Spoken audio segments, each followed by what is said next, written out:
10월 13일 수요일 오늘의 주요 뉴스입니다. 뉴욕 증시는 반발 매수세 유입과 추가 부양책에 대한 기대로 상승 마감했습니다.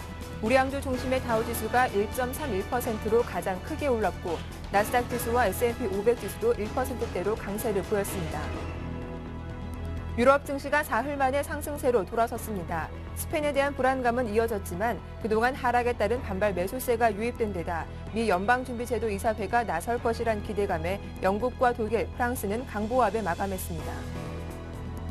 국제유가는 오펙 회동을 앞두고 소폭 올랐습니다. 전날보다 62센트 오른 배럴당 83달러 32센트에 거래를 마쳤습니다. 구제금융에도 불구하고 스페인을 둘러싼 불확실성은 커지고 있습니다. 10년물 국채금리는 장중 7%에 육박했습니다. 무엇보다 이날 피치가 18개 스페인 은행의 등급을 하향 조정한 것이 악재로 작용했습니다. 지난 5월 미국의 재정 수지가 1,246억 달러 적자를 기록했습니다.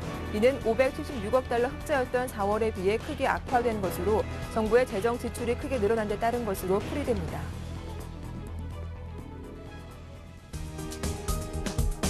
안녕하세요. 굿모닝 대박 예감 박미라입니다. 간밤 글로벌 증시는 어제 낙폭을 모두 만회하며 상승으로 마감했습니다. 스페인의 구제금융 결정에도 불구하고 국채금리가 꾸준히 오르면서 불안감이 사그라지지 않자 미국에서 어떤 추가적인 조치를 취할 것이다라는 기대감이 시장에 고스란히 반영이 됐습니다. 여기에 반발 매수세까지 유입되면서 상대 지수가 모두 1% 이상 강세를 보이면서 마감을 했는데요. 오늘 국내 증시에는 어떤 영향을 미칠지 분석을 해보고 또 어제장 특징을 보였던 업종과 종목까지 살펴보도록 하겠습니다. 먼저 글로벌 핫 이슈로 간밤 글로벌 증시 어떤 재료들이 있었는지 정리를 해볼 텐데요. 인백스 투자문의 이현민 본부장과 함께하겠습니다. 안녕하세요. 네, 안녕하십니까. 예, 간밤 스페인의 악재가 여러 가지 쏟아졌습니다. 그럼에도 불구하고 어떤 추가적인 경기 부양감이 나올 것이다라는 기대감에 글로벌 증시는 상승으로 마감을 했는데요. 먼저 미국의 5월 재정 적자가 큰 폭으로 확대가 됐습니다. 이렇게 되면 올해 재정 적자 규모 1조 달러 미만으로 줄이긴 좀 어렵지 않을까 싶거든요. 그렇습니다. 미국 증시가 오래간만에 상승세를 보였는데요. 역시 찰스 에반스 시카고 연은 총재가 오퍼레이션 트위스트를 연장할 것을 현재 기대를 하고 있다라는 내용이 지수 상승에 톡톡히 힘을 보탰습니다. 그렇지만 재정 적자 문제는 여전히 현재 미국의 발목을 잡고 있다라고 볼 수가 있겠습니다. 5월 달에 재정 수지 적자 규모가 발표가 됐는데요. 현재 1,246억 적자로 기록이 됐습니다. 이는 4월 달에 576억 흑자에서 다시 적자로 반전된 흐름이라고 볼 수가 있겠습니다. 이렇게 보면 현재 5월의 수치만 놓고 봐도 올해 회계 연도의 재정 적자 규모가 1조 달러를 넘어갈 것이라는 현재 우려는 그대로 남아있다고 볼 수가 있겠고요. 올해 재정 수지가 이렇게 크게 증가한 부분은 역시 재정 지출이 31%나 증가하면서 3,053억을 기록했지만 세수 부분은 3.3% 증가한 1,807억 달러에 머물면서 적자 규모가 커진 부분이라고 볼 수가 있겠습니다. 이렇게 본다면 미국의 고민은 세수 확대를 어떻게 국민들의 불안을 잠재우면서 불만을 잠재우면서 계속적으로 이끌어갈 것인가. 이런 부분이 현재 균형 재정을 달성하는 데 매우 고민이라고 볼 수가 있겠고요. 내년부터 재정 적자, 이른바 피스칼 클리프라고 불리는 이 불안 요소가 남아있기 때문에 당장 내년부터 1,440억 달러의 재정 지출 감소를 현재 예정하고 있다는 점, 이런 점이 다소 현재 미국의 걱정을 드리우게 하는 요인이라고 볼 수가 있겠습니다. 네, 다음은 국제 신용평가사 피치가 유로존 국가들 중에서 트리플 A 국가들도 신용 등급을 강등당할 수 있다, 이런 경고를 했다고 하죠. 왜 갑자기 이런 이야기를 한 것인지도 궁금한데요. 최근에 피치사가 피치를 올린다라고 볼 수가 있습니다. 네. 아주 부정적인 내용들을 많이 현재 토로를 하고 있는데요. 피치사가 이번에 트리플 A 국가들의 신용 등급도 강등할 수 있다라고 내용을 내놓은 것은 현재 유로존의 재정 위기, 이런 점에서 독일을 비롯한 여타 회원국들이 뚜렷한 현재 실마리를 내놓지 못하고 있다라고 볼 수가 있겠습니다. IMF의 라가르드 총재도 3개월밖에 시간이 남지 않았다라고 조지 소로스의 내용을 뒷받침하는 코멘트도 나왔는데요. 피치는 현재 유로존의 재정 위기 극복에 실패하고 있다라고 아예 못을 박았습니다. 앞으로 향후 자극을 할 수 있는 부분에서 뚜렷한 그 시장을 이끌 수 있는 해법이 나오지 않는다면 현재의 구도가 고착될 수 있다라는 이런 경고성 멘트라고 볼 수가 있겠습니다. 유로존 정책 당국이 핵심을 풀지 못하고 시간 끌기에 급급하고 있다. 이런 쪽에 혹평을 내놓고요. 이런 점에서 3대 신용평가사가 현재 유로존과 EU 국가 중 트리플 A, 이른바 최고 등급을 부여한 국가들은 총 4개 국가에 현재 불과한데요. 독일과 네덜란드, 핀란드와 룩셈부르크가 이 해당 사항이라고 볼 수가 있겠습니다. 따라서 그리스 문제가 현재 불안 요소로 남아있는 상태에서 그 정치권의 뚜렷한 내용이 나오지 않는다면 이들 4개 국가도 언제든지 신용등급을 강등할 수 있다는 경고성 멘트로 받아들일 수 있다고 볼 수가 있겠습니다. 네. 다른 국제 신용평가사들보다 피치의 움직임이 상당히 두드러지고 있는데요. 어제는 스페인의 1, 2위 은행의 신용등급을 강등했다는 소식을 전해드렸는데 오늘은 18개 은행들의 신용등급을 또다시 또 강등했다고 하죠. 네. 강등을 할 거면 네. 뭐 한꺼번에 할 수도 있는데 이렇게 하루 걸러서 나온다는 게 네. 증시로서는 좀 부담스러운 부분이죠. 그 S&P는 이미 그 스페인의 국가 신용 등급을 트리플 B로 강하를 이미 한 상태입니다. 그래서 구제금융을 신청한 스페인의 현재 흐름을 본다면 이런 그 스페인 은행들의 신용등급 강화는 구제금융 신청에 따른 예정된 수순이라고 현재 피치사는 밝히고 있지만 11일 날 방코 산탄데르와 밤코 빌바야 비스카야에 대해서 트리플 B 플러스로 강등을 했는데요. 이번에는 카이샤와 방키아 등 18개 그 스페인 중소은행들에 대해서 오늘 트리플 B와 트리플 B 마이너스로 강등을 시켰습니다. 이런 점에서는 현재 피치사가 그나마 다른 여타 신용평가사들보다는 유로존이나 EU 쪽의 은행들에 대해서는 다소 우호적인 신용평가 등급을 매겼다가 결국에는 스페인이 구제금융을 신청할 수밖에 없는 수순으로 나올 수밖에 없자 이런 부분에서 현재 이행될 수 있는 수순으로서 후속 조치를 현재 한 것으로 판단할 수가 있겠습니다. 네, 이런 은행들의 신용등급 강등 소식이 이어지면서 또 간밤 글로벌 증시의 가장 큰 이슈가 되기도 했었죠. 스페인의 국채금리가 유로존 출범 이후 사상 최고치까지 치솟기도 했는데요. 이 장중에 6.83%까지 오르면서 구제금융 역시 구제금융의 필요성 다시 한번 강조시키는 그런 재료가 되기도 했어요. 그렇습니다. 네. 투자자들이 이제 불안을 떨치지 못하고 있는 부분이라고 볼 수가 있겠습니다. EU 쪽이 이제 그 미국 쪽에 다소 이제 기대는 흐름으로 이른바 양적 완화 기대감 이런 부분이 현재 남아 있긴 하지만 이도 불확실하다는 점은 여전히 그 투자자들의 고민이라고 볼 수가 있겠는데요. 스페인의 10년 만기 국채 수익률이 오늘 장중에 6.83까지 올랐다가 네. 마감은 6.7로 했고요. 이태리도 덩달아서 현재 앙등하는 흐름입니다. 10년 만기 이태리 국채 수익률도 6.1%까지 오르는 등 현재 국채 수익률은 좀 불안한 흐름이 나오고 있는데요. 이는 그리스에서 우리가 그 학습 효과가 있죠. 민간 채권단이 헤어컷 비중을 거의 74%까지 짊어졌다라는 흐름이라고 볼 수가 있겠습니다. 그래서 현재 유로 안정화기구나 유럽재정안정기금을 통해서 스페인의 구제금융이 아마도 진행이 될 것으로 보이는데 이런 공공 부분에 자금이 들어가게 되면 결국은 민간 채권단의 부담이 늘어날 수 있다. 손해가 커질 수 있다는 점에서 현재 불안감이 아직도 남아있다라고 볼 수가 있겠습니다. 그렇지만 현재 투자자의 신뢰를 못 잠재우는 것은 이 1,000억 유로 규모가 이탈리아의 부실 규모, 은행권의 부실 규모는 약 1,800억 유로 정도로 현재 추산이 되는데요. 이 정도를 충분히 소화할 수 있을까? 이런 부분의 의문이 국채 수익률의 앙등으로 나타난다라고 볼 수가 있겠습니다.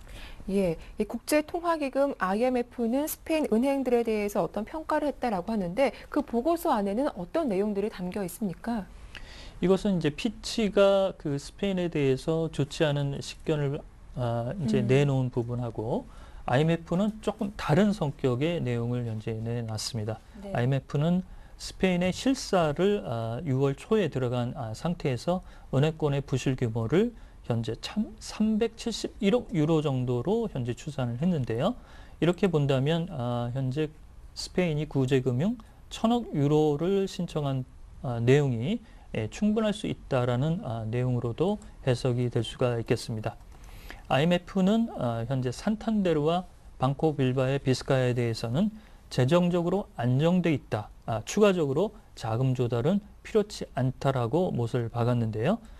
이런 부분은 피치사가 최근 2단계나 신용 등급을 하향한 이 두 은행에 대한 상반된 평가가 현재 나온다라고 볼 수가 있겠습니다. 이렇게 본다면 신용평가사의 평가와 그다음에 IMF의 실사 부분 역시 이제 그 항목별로 가중치라든지 내용을 평가하는 방법은 다르겠지만 너무 상반된 견해가 나온다는 측면에서 투자자들의 혼란은 있다라고 볼 수가 있겠습니다. 네.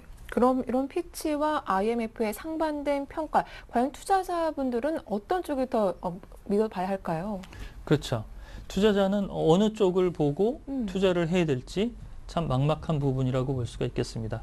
그렇지만 이 그 불안 요소가 가장 크다라고 볼 수가 있겠습니다. 현재 이태리 문제에 대해서도 뉴욕 타임즈가 스페인 이후에는 이태리가 추가적으로 구제금융을 신청할 것이다. 이런 내용이 나오니까 투자자들이 이태리도 또 잘못되는 것이 아니냐 이런 불안이 있는 것으로 보이는데요.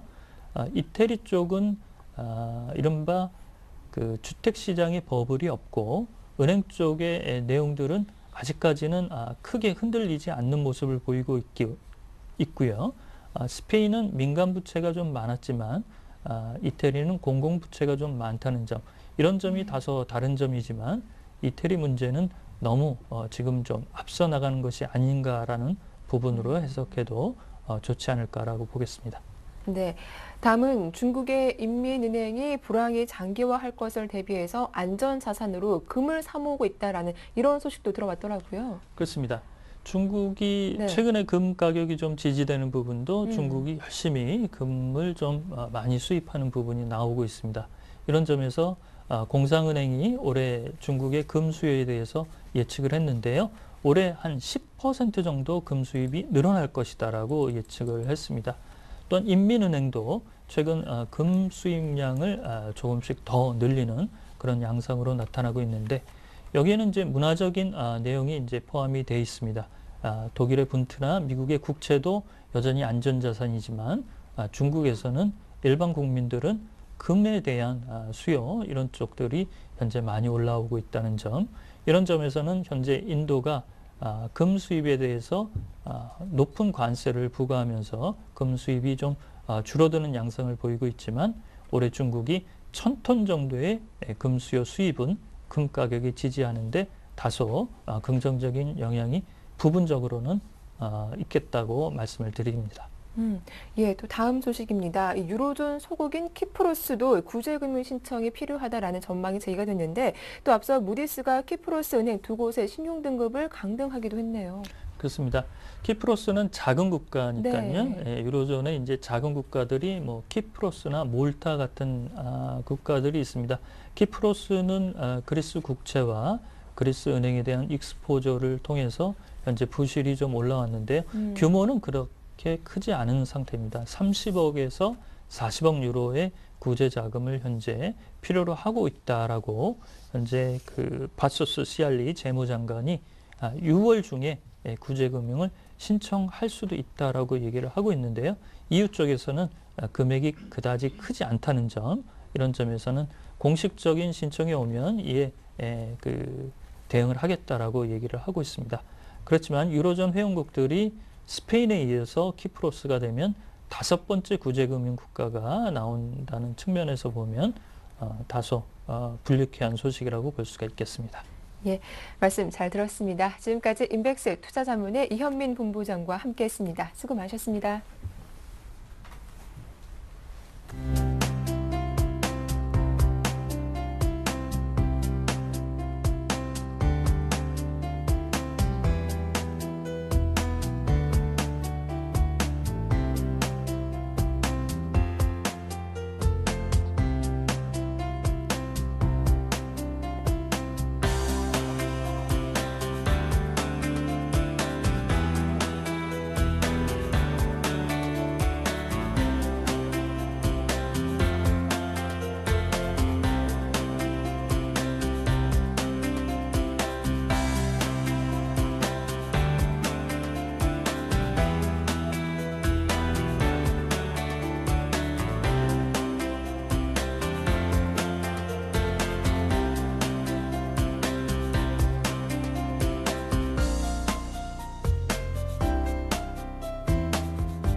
네, 글로벌 증시에 따른 오늘 국내 증시 영향 살펴보고 어제장 특징이 보였던 업종별 이슈까지 정리를 해보도록 하겠습니다.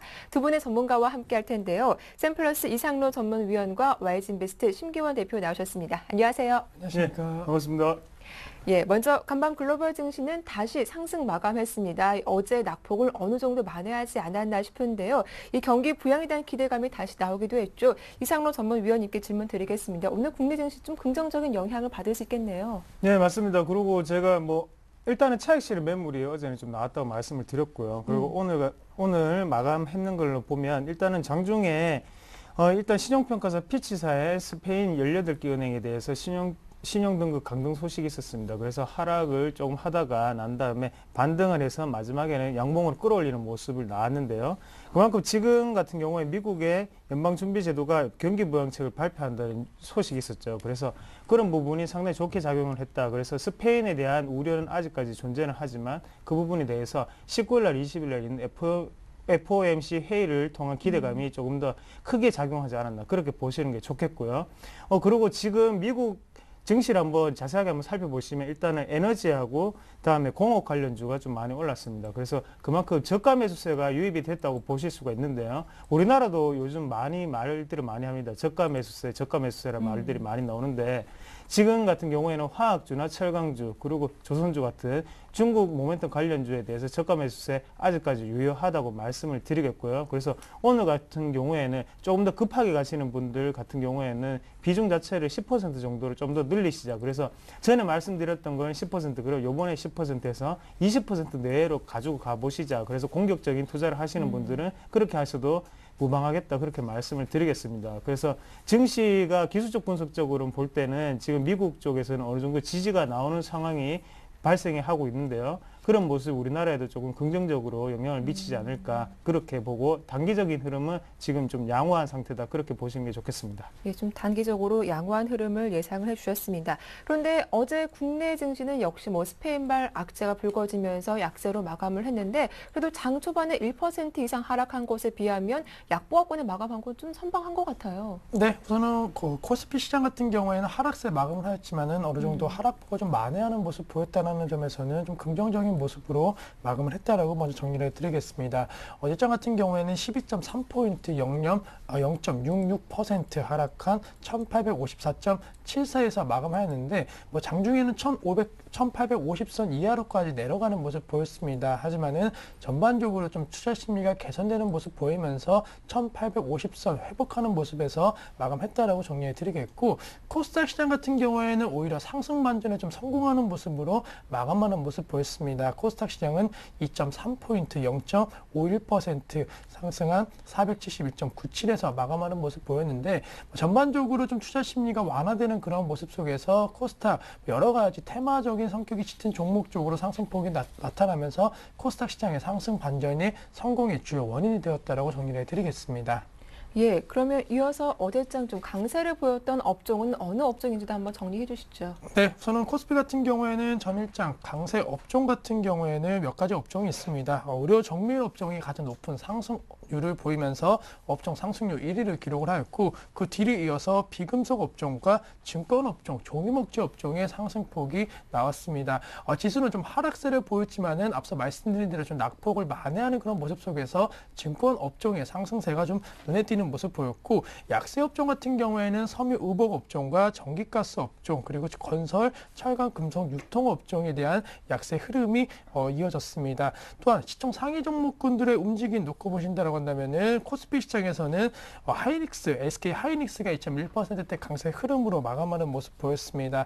NHN이 1.4%대 역시 상승 흐름 보였고, NC소프트 같은 경우에 급락세에 따른 반발 매수세 유입되면서 1.5% 상승세로 마감을 하였습니다. 또한 앞서 말씀드렸던 증권업종 쪽에서는 대우증권이 1.4%, 그리고 자동차 부품주에서는 만도가 0.9%, SK텔레콤이 0.4% 상승 흐름 보였지만은 하락한 종목 같은 경우에는 호남석유가 3.7% 급락세 보였습니다. 또한 LG전자 같은 경우에도 수급적인 불안감 작용하면서 2.7%, 삼성물산 1.2%, 그리고 현대중공업도 1.1%대 하락 흐름 보이면서 전반적으로 시총 상위 종목군 같은 경우에 좀 엇갈린 양소 속에서 어제장 마감을 했다라고 정리를 해드리겠습니다. 네, 어제장 이렇게 업종별 흐름 정리해봤습니다. 이어서 코스닥 시장은 어떤 흐름 보였는지도 궁금한데요. 코스닥 시장에서는 어떤 업종이 좀 강했습니까? 네, 코스닥 같은 경우에는 먼저 상승한 업종 상당히 좀 눈에 띄는 업종이 많았다라고 먼저 정리를 해드리겠습니다. 먼저 운송업종과 일반 전기전자 업종, 그리고 종이목재,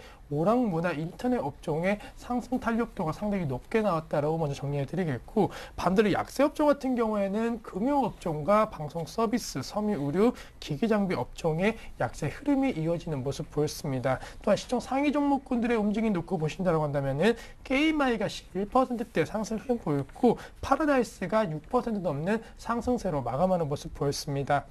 다음 역시나 4.9%대 상승 흐름 보였는데, 전반적으로 넥슨 관련된 그런 이슈의 중심에 있는 종목군들의 상승폭이 조금은 나왔다라고 정리를 해드리겠고, 마찬가지로 JC도 3.3%대, 웹젠 1.5%, 동서도 0.3%대 강세 흐름으로 마감하는 모습 보였습니다. 하지만 하락한 종목 같은 경우에는 이트레이드 증권이 실적과 그 우려감 나오면서 상당히 좀 급락세 보였는데 6.1% 급락, 그리고 시장 같은 경우는 4.2% 하락, 3S가 2.3%, 그리고 오성 LST가 1.4%대, 톱텍이 1.1% 하락 흐름 보이면서 전반적으로 이슈가 되는 종목군들에 대해서는 상승 탄력도 나왔지만은 역시나 실적 부진 우려감 큰 종목군 쪽으로는 하락세가 나왔다라고 정리를 해드리겠습니다. 네, 이렇게 어제장 이슈에 따른 업종별 흐름 정리를 해봤습니다. 앞서 심기현 대표님께서도 말씀을 해주셨지만 거래소 시장에서는 전반적으로 좀 순환매 장세가 보여지고 있는 가운데 코스닥 쪽에서 꾸준히 게임과 관련된 이 종목들이 상당히 강세를 보이고 있는 것 같아요.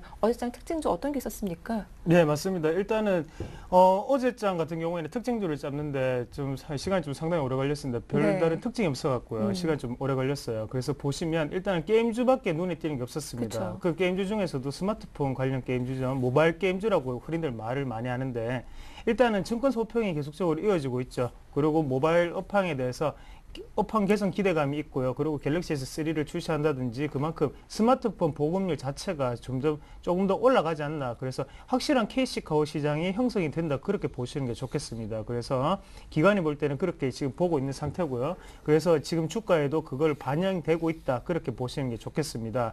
그래서 안에 내용을 한번 보시면 일단 네오위즈 인터넷 같은 경우에도 최근에 그 모습 자체를 같이 형성을 하려고 노력을 하는 모습인데요. 일단은 갤럭시 S3에 대해서 거기에 보급이 된다. 게임이 한 개가 들어간다는 소식에 힘이 뭐 어제 강한 상승이 나왔었는데 그런 부분도 한번 눈여겨보시고 일단 게임빌이나 컴투스 같은 종목들 외국인과 지금 기관이 서로 매수를 하고 뭐 매도를 하고 계속적으로 꾸준히 이어지고 있는 흐름인데요. 그런 거 아직까지 눈여겨보시자. 그래서 게임주 같은 경우에는 향후에도 어느 정도는 좀 성장성이 좀 기대가 됩니다. 그래서 PC 게임 같은 경우에 접근성 자체가 그만큼 불편하지만 모바일 게임 같은 경우에 쉽게 접근할 수가 있죠. 그만큼 유료 결제라든지 이런 부분이 쉽게 작용을 할 수 있기 때문에 수익 창출 능력이 뛰어나다 그렇게 보시는 게 좋겠습니다.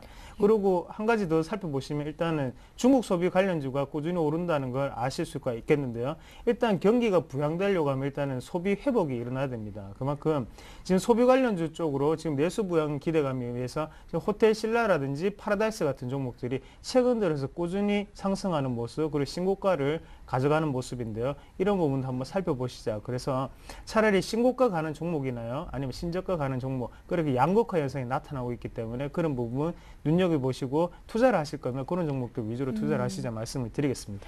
예, 뭐 최근 들어서 컴투스나 게임빌 이런 종목들 투자 의견이 상당히 많이 제시가 되고 있는데요. 이 두 종목 같은 경우는 그동안 또 많이 올라오기도 했잖아요. 이 종목 투자하실 때는 그렇다면 뭐 단기적으로 접근을 해봐야 할지 중장기적으로 봐야 할지도 궁금한데요. 네, 일단은 예. 눌림목 매매를 항상 말씀을 드리는 거죠. 눌림목 매매를 말씀을 드리고요. 그리고 게임빌이 형이고 지금 컴투스가 동생의 격입니다. 그래서 외국인 같은 경우에는 게임빌을 주로 매수를 하고요. 그리고 컴투스 같은 경우에는 기관이 매수를 많이 하고 있죠. 그런 부분이 왜 그렇게 나타나느냐 하면 일단은 게임빌 같은 경우에 가격 자체가 좀 비싸기 때문에 일단은 여유가 좀 있는 외국인이 좀 한다고 하면 기관 같은 경우에 사실 지금 같은 경우에는 펀드 금액도 그렇고 지금 현재 같은 경우에 조금 힘든 게 좀 사실입니다. 그래서 돈의 유통이 그렇게 쉽게 되지 않고 있다고 보시는 게 좋겠고요. 그래서 지금은 시장에서도 그만큼 가는 종목이 좀 가게 된다. 그렇게 보시는 게 좋겠고요. 그래서 지금 같은 경우에 섣불리 달려드는 것보다는 강한 상승은 확실합니다. 시장 자체가 원래 불편하게 되면 그만큼 강하게 올라오는 종목들이 많은 거고요. 대신에 개인 투자자들이 하실 때는 항상 눌림목 그래서 11선이나 21선을 타고 갈 때 그때 한번 들어가 보시고 대신 손절선은 확실하게 지켜주시자 그렇게 말씀을 드릴게요. 네, 개인 투자자분들 항상 유념해야 할 것은 눌림목에 접근을 해보자라는 의견 주셨습니다. 자, 이어서 어제 거래소 시장에서 기관과 외국인의 수급 동향도 자세하게 살펴보도록 할 텐데요. 신 대표님, 어제 뭐 기관과 외국인 어떤 종목들 사고 팔았나요? 네, 우선은 그 외국인과 기관 매수 상위 종목군들 말씀을 드리면 외국인은 NC소프트에 대해서 가장 큰 매수세를 보였습니다. NC소프트 212억 원의 매수 우위를 보였고 현대모비스에 대해서는 143억 원의 매수 그리고 LG화학이 74억 원, 기아차 그리고 KB금융에 대해서도 매수세 보여주는 모습 보였습니다. 반면에 기관 같은 경우에는 SK하이닉스에 대한 매수세가 상당히 좀 강하면서 SK하이닉스 주가를 좀 끌어올리는 모습 보였고 삼성전자에 대해서도 한 190억대의 매수 우위 그리고 금호석유와 고려아연, LG화학에 대해서도 매수세를 보였습니다. 따라서 외국인과 기관 동반 순매수 상위 종목군의 이름 올린 종목은 LG화학이다라고 정리를 해드리겠고 반면에 외국인과 기관의 동반 매도세 나온 종목 같은 경우에는 외국인이 LG전자와 LG디스플레이에 대해서 좀 매도세가 강하게 나왔습니다. LG전자에 대해서는 300억 원의 매도 우위 그리고 LG디스플레이에 대해서는 145억 원에 대한 매도 우위 보이면서 LG그룹주 내의 IT 관련주에 대해서는 지속적으로 좀 부정적인 시각을 외국인이 보여주고 있다라고 정리해 드리겠고 그 밖에 삼성화재에 대해서도 외국인에 대한 매도세가 나왔습니다. 137억 원 매도 우위 그리고 호남석유도 129억 원 삼성전자에 대해서는 98억 원 매도 우위 보이면서 외국인과 기관 같은 경우에는 삼성전자에 대해서는 입장이 조금은 다르다라고 정리해 드리겠고 기관의 매도 상위 종목을 놓고 보신다고 한다면 호남석유가 이름이 올렸습니다. 233억 원의 매도 우위 보였고 현대모비스 180억 원의 매도 우위 보이면서 역시나 외국인에 대해서 기관과 현대모비스에 대해서는 조금은 엇갈린 입장을 보이고 있다라고 정리해 드리겠고 그 밖에 기관 같은 경우는 한국타이어에 대해서 매도세 그리고 삼성물산, 삼성화재에 대해서도 매도세를 보이면서 삼성화재에 있어서는 외국인과 기관 동반 매도세 나오면서 수급 불균형이 있어서 가장 좀 큰 우려감이 있는 종목이다라고 정리를 해드리겠습니다. 네, 이어서 코스닥 시장에서의 또 외국인과 기관의 수급 흐름도 정리를 해볼 텐데요. 이상로 전문위원님. 네, 일단은 외국인 순매수를 한번 같이 살펴보시면요. 보시면 여전히 꾸준히 들어오는 종목들이 들어온다고 말씀을 드릴 수가 있겠고요. 그래서 셀트리온 같은 경우가 또다시 또 상위를 차지하였다. 그렇게 보시는 게 좋겠고요. 그리고 다음이나 게임빌 그리고 성우하이텍이나 메일유업 같은 종목들이 들어왔고 특히 눈여겨보셔야 되는 게 일단은 CJ오쇼핑 같은 경우에 어제까지는 매도를 하다가 오늘 지금 매수세로 돌았었는데 여기서 외국인이 들어왔기 때문에 나도 이제 같이 들어가야겠다. 이런 생각보다는 지금 같은 경우에 항상 오르는 주가를 한번 보시게 되면 먼저 외국인이나 기관이 먼저 지지를 어느 정도를 해줍니다. 해주고 난 다음에 그러고 난 다음에 동반 매수세가 들어오고 난 다음에 들어가시는 게 상당히 좋아요. 그래서 그런 수급적인 부분은 꼭 살펴보실 필요가 있는데 기관 순매도를 먼저 한번 보시게 되면 일단은 CJ오쇼핑을 한번 보시면 그 부분 자체가 지금 기관에서는 순매도 1위를 또 기록을 했거든요. 그래서 그런 부분이 지금 아직까지 수급 불균형이 아직까지 일어나고 있다. 그래서 여기가 저점인지 아닌지는 아무도 모르는 거고요. 그렇기 때문에 그런 수급적인 부분이 다시 한 번 더 바뀌어서 순환매가 일어나게 되면 그리고 기관에서 다시 들어오게 되면 그때는 한 번 더 살펴보시자. 그렇게 말씀을 드리겠고 섣부른 판단은 금지다. 그렇게 말씀을 드리겠습니다. 그리고 기관의 순매수 종목을 한번 보겠습니다. 기관 순매수 종목 보시면 일단 컴투스나 파라다이스 그리고 네페스 같은 종목들이 좀 많이 올라오는데요. 그래서 그런 종목들을 눈여겨보시면 요 컴투스나 파라다이스 두 종목하고 SM을 딱 보신다면 요 세 종목만 보시더라도 기관에서 순매수하는 종목들은 지금 기대감이라는 단어가 떠오릅니다. 그래서 SM 같은 경우도 2분기가 기대가 된다고 누누이 말씀드리는 종목이고요. 컴투스 같은 경우도 지금 모바일 업황 기대감이죠. 그리고 파라다이스는 중국 소비 기대감이죠. 이런 기대감이 지금은 작용하고 있는 시장이라고 말씀을 드리겠고 그 기대감이 실적으로 일어나려면 어느 정도 시장이 안정돼야 된다. 그래서 지금 같은 경우에 기관이 매수하는 종목들 중에서 중국 소비 관련주가 그나마 그래도 낫지 않겠나 코스닥에서 그렇게 보시고 접근을 하시는 게 좋을 것 같습니다. 네, 이렇게 코스닥 시장에서 외국인과 기관들이 또 어떤 종목 사고 팔았는지도 정리를 해봤습니다. 앞서 이상로 전문위원님이 화학과 철강, 조선 업종들 꾸준하게 저가 매수하는 게 괜찮겠다라는 의견을 주셨었는데 좀 신가 대표님은 어떤 의견 갖고 계신지도 여쭤볼게요. 네, 우선 낙폭과대에 따른 반발 매수세 어느 정도 유입된다라고 한다면은 이들 업종에 대해서는 좀 모멘텀 작용할 수 있을 것으로 판단되고 있고 또 하반기 중국 쪽에서 재정 정책이라든가 금리 인하에 대한 가능성이 높아진다라고 한다면은 이들 관련주에 대해서는 상승 탄력도가 조금은 나타날 수 있을 것으로 판단되고 있습니다. 따라서 단계적으로 시장에서 미국과 유럽 쪽에 기대지 않고 중국 쪽에 기댄다라고 한다면은 이런 관련주들에 대한 상승 탄력도는 높아질 수는 있겠지만은 대부분의 종목군들이 좀 낙폭 과대에 따른 반발 매수세만 현재 기대할 수 있는 상황이기 때문에 전반적으로 지금 많이 좀 물리신 분들 같은 경우에는 조금 올라왔을 때 팔려고 하는 성격이 좀 짙은 그런 종목군입니다. 따라서 좀 단기적으로만 대응 전략 짜시고 중장기적으로는 우선은 좀 추세 살아있고 매물이 없는 종목 쪽으로 관심 가지시는 것이 필요하지 않을까라고 말씀을 드리겠습니다. 네, 화학, 철강, 조선은 좀 중장기적으로 접근하기보다는 단기적으로 접근해보는 게 좋겠다라고 하셨는데요. 앞서 그럼 이상로 전문위원 이런 업종들, 좀 업종 대표주로 접근해봐야 하는 것인지 좀 어떻게 대응해봐야 할까요? 네, 맞습니다. 일단은 회사에 대해서 지금 같은 경우에는 어느 정도 리스크보다는요. 일단 기대감으로 들어가는 종목들이 많기 때문에 대표 업종을 한번 대표 종목들을 뽑는다면 일단은 화학주 같은 경우에는 2차 석유화학주가 있겠죠. 그 중에서도 LG화학 같은 종목들 한번 눈여겨보시자고 말씀을 드리겠는데요. 일단은 매출처가 일단 다변화된 종목들이 낫습니다. 차라리. 그래서 한 종목에 한 군데에 대해서 매출을 받는다고 하면 그 부분 자체가 나중에 리스크로 다가올 수 있기 때문에 지금 같은 경우에 여러 군데에서 매출이 확보될 수 있는 곳, 그 기업들을 찾아서 투자를 하자. 그래서 LG화학 같은 경우에는 그 전에 원자재 가격 자체가 지금 부다티엔 가격 자체가 지금 낮아지고 있기 때문에 그런 부분이 좋게 영향을 미치지 않겠나 그렇게 보시고 들어가시는 게 좋겠고요. 그래서 중국 모멘텀 같은 경우에도 관련이 있죠. 그런 부분을 중요하게 눈여겨보자고 말씀을 드리겠고 그리고 포스코 같은 경우에도 일단은 지금 저점에서 많이 올라온 상태인데 그런 부분 자체가 일단은 경기 회복이 철강의 수요가 늘어나면 경기 회복이 일어납니다. 근데 지금 같은 경우에는 경기 회복이 일어난다고 생각을 하고 난 다음에 철강의 수요가 늘어날 것이라고 전망이 되고 있는 상태죠. 그래서 지금은 약간은 좀 반대 현상이 일어나고 있는데 그만큼 지금 기대감이 좀 많이 잔존해 있다 그렇게 말씀을 드리겠습니다. 그래서 지금은 기대감이 잔존해 있기 때문에 비중 자체를 지금은 조금 더 늘리셔더라도 일단은 저점에서 올라오는 상태이기 때문에 손절이나 이런 걸 정하실 때 개인 투자자들이 좀 더 낫지 않겠나 그렇게 말씀을 드리겠습니다. 네, 이렇게 두 분의 전문가와 함께 오늘장 대응 전략까지 잘 들어봤습니다. 지금까지 샘플러스 이상로 전문위원과 YG인베스트 심기원 대표와 함께했습니다. 두 분 수고 많으셨습니다. 감사합니다. 고맙습니다.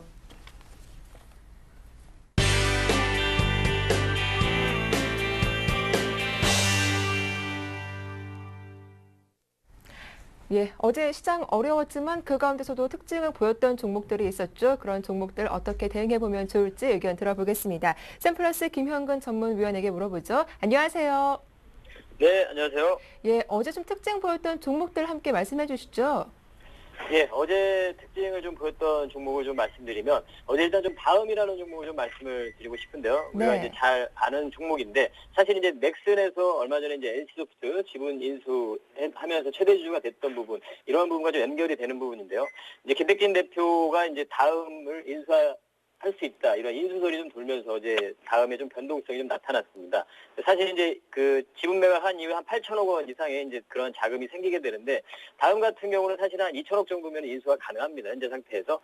그렇다면은 이러한 자금의 그러한 규모를 봤을 때 과연 이게 맞을 것인가, 이러한 좀 약간 의구심이 들고 해서 장중에 좀 변동성이 나타났다가 상승을 했다가 그 부분이 거의 절반 이상은 좀 반납이 되면서 다시 상승 마감이 됐지만 상승분은 상당히 많은 부분이 반납이 되면서 마무리가 됐죠. 그래서 그 어떤 설 부분, 이러한 부분으로 인해서 주가의 변동성이 나타났는데, 그러한 부분을 떠나서 일단 종목적인 부분을 좀 보자면, 일단 주가가 상당히 좀 부진한 그런 상태인데, 그러한 이유는 사실은 뭐 신규 산업을 진행하는 과정에서 어떤 비용 증가, 게임 사업이라든가 이런 부분에서의 비용 증가 부분과 또 오버추어 광고 부분에서 어떤 성장의 정체 부분, 이런 부분이 주 원인이었습니다.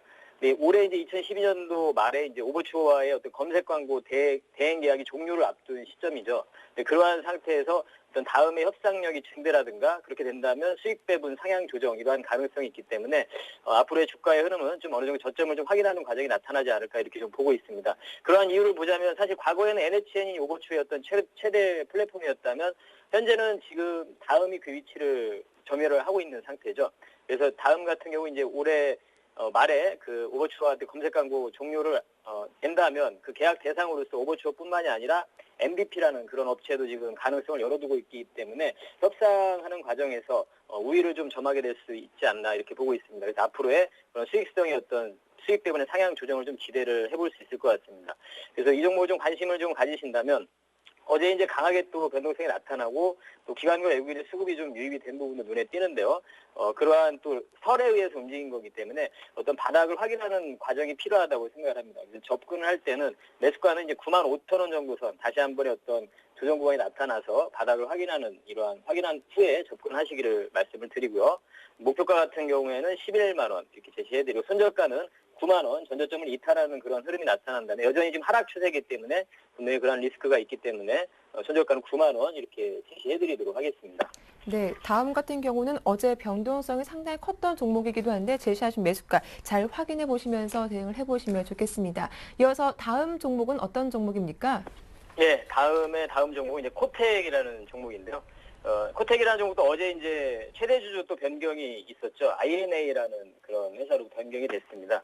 근데 이제 그 INA라는 회사는 이제 아이리스 홀딩스가 이제 100% 출자한 자회사인데요. 아이리스 홀딩스는 바로 또 이제 넥슨의 지주사격인 NXC가 아이리스 홀딩스의 지분을 23.9% 보유하고 있습니다. 그래서 이러한 또 인수의 과정을 보자면 그 넥슨의 입김이 좀 작용이 되지 않았나, 이렇게 좀 판단이 듭니다. 그리고 지금 그 인수한 그런 대금이나 이런 그 조건을 좀 보자면 현재 그 프리미엄이 한 100%에 육박한 상태죠. 주당 21,453원, 현재가 어제 종가상으로 11,400원에 종료가 됐는데 주당 21,453원에 이렇게 매각이 됐습니다. 그래서 프리미엄, 경영권의 프리미엄을 100%에 육박을 하게 되는 거죠. 상당히 앞으로 이 회사의 어떤 성장성을 좀 인정해 주는 부분이 아닌가, 이렇게 생각을 하고 있습니다. 종목적인 부분으로 좀 보자면, 코텍 같은 경우는 여러분들 잘 아시겠지만 세계 1위의 카지노용 모니터 업체죠. 세계 1위의 카지노용 모니터 업체고요. 그래서 이런 인수 부분을 떠나서라도 상당히 성장성이 있는 기업입니다. 그리고 이제 앞으로의 그 플러스로 또 신성장 동력으로서는 전자칠판 부분, 세계 최고 1위의 칠판 업체인 스마트사와 지금 모니터 독점 납품 계약을 한 상태입니다. 그리고 하나 더, 초음파용 모니터 시장에 이어서 임상용 모니터, 이러한 납품도 승인을 받은 상태이기 때문에 앞으로의 성장성은 더 충분하다, 이렇게 보고 있습니다. 개인적으로도 또 관심을 가지고 있었던 종목인데 그 주가를 지금 저점을 잘 다져나가는 그런 구간에서 이러한 또 변동성이 나타났죠. 차트를 좀 보시면 상당히 좀 장대 양봉을 형성을 해줬습니다. 거래량도 상당히 많이 유입이 됐고요. 근데 한 가지 이제 이러한 또 구간에서 기관들의 어떤 또 매도세가 좀 나왔다는 부분은 좀 눈에 좀 띄는 부분입니다. 그래서 이러한 또 이슈가 없었더라도 동기목 같은 경우 앞으로 충분히 성장성이 있었던 기업이기 때문에 바닥을 다지는 과정 이후에 앞으로 상승 전환이 가능한 종목이라고 생각하고 있습니다. 그래서 관심을 좀 가지신다면 매수가 같은 경우에는 추격 매수는 하지 마시고요. 다시 한 번에 이 단기적인 이슈에서 오른 거기 때문에 다시 한 번에 어떤 원위치된 현상이 나타날 거라고 보고 있습니다. 매수가는 1,500원 정도에서 다시 내려올 때 1,500원에서 11,000원 사이에서 그 사이에서 분할 매수를 말씀을 드리고 목표가 같은 경우에는 12,500원 정고점이 있는 12,500원 정도 그리고 손절가는 만원선이 상당히 좀 의미 있는 가격선으로 보입니다. 손절가 만원선으로 제시해드리도록 하겠습니다. 네, 코텍 어제 정말 장 막판 들어서 무섭게 올라왔는데 오늘도 흐름 잘 살펴보시면 좋겠습니다. 끝으로 한 종목 더 살펴봐 주시죠. 예, 또 한 종목 더 말씀드리면 우리가 계속해서 뭐 앞으로 LED나 이런 쪽에 좀 관심을 가질 필요가 있는데 바로 관련 종목으로서 LG 이노텍을 말씀드리겠습니다. LG 이노텍 같은 경우 2분기에도 뭐 실적 부분 계속 개선이 될 부분이 기대가 좀 되고 있습니다. 2분기, 3분기도 그렇고 좋아질 전망인데 주목할 수 있는 부분은 사실 LED 부분에서의 3분기부터 흑자 전환이 된다. 이 부분에 좀 주목할 필요가 있는 것 같습니다. 그 부분은 이제 LED TV가 이제 앞으로 LCD TV를 좀 대체하면서 출하량이 증가가 되고 현재 또 LG전자에서 하이엔드 중심의 어떤 물량 증가가 이루어지면서 LED 매출이 증가가 기대가 되고 있습니다. 그래서 이러한 LED 부분에서 흑자가 되는 이러한 부분 그리고 이제 원재료인 사파이어 가격도 하락이 되고 있기 때문에 3분기부터 그 LED 쪽에서의 흑자 전환이 된다. 실적은 뭐 계속 좋아지고 있습니다. LG 이노텍 같은 경우. 근데 그 안에서 또 포커스를 맞추자면 LED 쪽에서의 어떤 흑자 전환이 되는 부분, 이 부분을 좀 우리가 주목할 필요가 있을 것 같습니다. 차트 보시면은 이렇게 바닥을 좀 형성을 하고 상승을 좀 시도하고 있는 상승으로 전환되는 그러한 초기 구간이 아닌가 이렇게 판단이 들고요. 그 부분을 이제 외국인들의 어떤 수급이 좀 지지를 해주고 어제 같은 경우 그동안 좀 매도를 하고 있던 기관들도 매수세가 강하게 좀 기금을 중심으로 해서 강하게 좀 유입이 된 부분이 상당히 좀 눈에 띄고 있습니다. 그래서 이 종목도 좀 관심을 가져보셔도 될 것 같고요. 매수가 제시를 해드리면 85,000원, 85,500원 이 정도 사이에서 말씀을 드리고요. 목표가는 10만 원, 그리고 손절가는 75,000원 이렇게 제시해드리도록 하겠습니다. 네, 오늘 말씀 잘 들었습니다. 고맙습니다. 네, 감사합니다. 네, 지금까지 샘플러스 김현근 전문위원과 함께했습니다.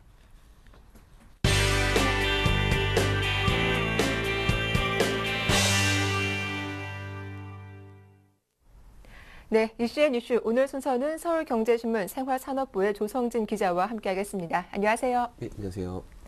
네, 밀 수출과 불법 환치기로 1조 4천억 원 규모의 환치기를 한 업체들이 이 관세청 단속에 걸렸습니다. 환치기 규모는 역대 최대인데 어떻게 된 겁니까? 네, 그 밀수출과 불법 환치기로 1조 4천억 원 규모의 외환 거래를 있었던 130여 개의 중소업체와 환치기 업자, 환전상 등이 세관에 적발됐습니다. 관세청 서울본부 세관은 12일 환치기 업자인 주범 A씨와 환전상 등 8명을 외국환 거래법 위반 혐의로 불구속 입건하고 일본인 현금 운반책인 일명 지객꾼 2명을 지명수배했다고 밝혔습니다. 주범 A씨 등은 2007년부터 5년간 대일 무역업체들과 짜고 의류 등을 일본에 밀수출하고 일본인 현금 운반책을 이용해 물품 대금을 현금으로 밀반입했습니다.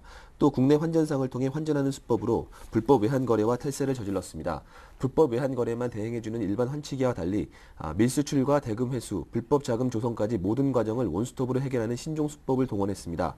특히 세간의 자금 추적을 피하기 위해 밀수출 대금은 외국인 운반책을 통해 반입하면서 사업 자금인 것처럼 세간에 허위 신고하고 공항에서 현금을 건네받은 뒤에는 곧바로 출국시키는 수법도 활용했습니다. 결국 수출업체는 매출 누락으로 세금을 내지 않아도 되고 수출 대금을 비자금으로 조성할 수 있었던 셈입니다.